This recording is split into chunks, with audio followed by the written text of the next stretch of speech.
This is a video for Wren Kitchens with reference to the Angel kitchen that was fitted by Wren Kitchens, which wants some help really. All of these have been wiped with the way that you suggest, with a damp cloth, a small bit of washing up liquid and then a damp cloth over the top to wipe the smears. The whole of the kitchen is constantly smeared and it's only a household of 3 people. So I'll just show you a microfiber cloth, small bit of washing up liquid in warm water.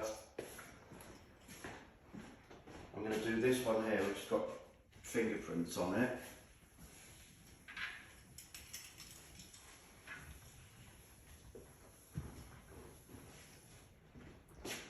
And then you recommend just a damp cloth without any solution on it.